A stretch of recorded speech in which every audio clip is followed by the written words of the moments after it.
conscience en captivité. Que ce soit par l'entremise du cinéma ou de la télévision, on emprisonne votre esprit dans les limites d'une conscience conditionnée, manipulée, fragmentée et parfois même amputée. À chaque instant, votre attention demeure en captivité.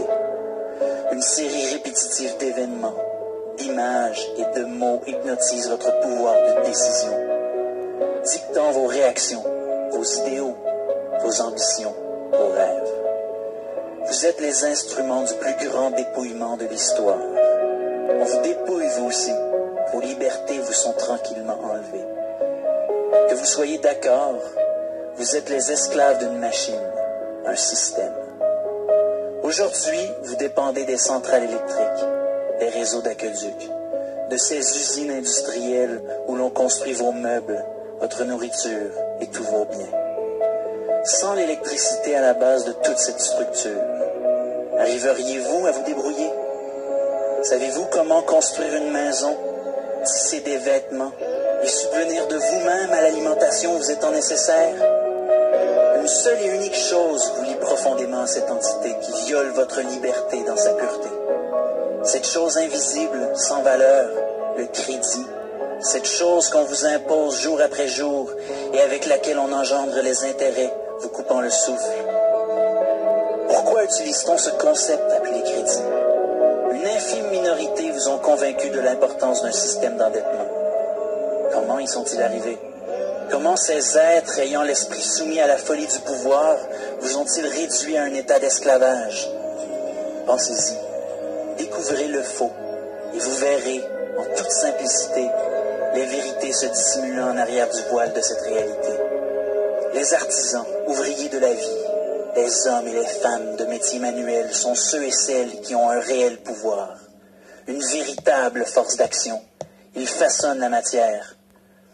Pourtant, ils sont souvent méprisés et traités comme des arriérés simplement parce qu'ils ne maîtrisent pas certaines technologies ou un savoir purement intellectuel. Observons ensemble la réalité et ses vérités concernant cette technologie. En elle, il y a un danger réel et notre immense inconscience nous y aveugle. En surface, nous ressentons un puissant pouvoir d'action et de capacité. Seulement en arrière de tout cela se cachent les bases d'un contrôle total de l'individu.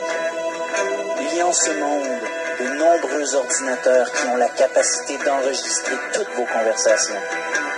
Si vous avez un cellulaire, ils peuvent suivre chacun de vos mouvements et analyser vos transactions, vos achats.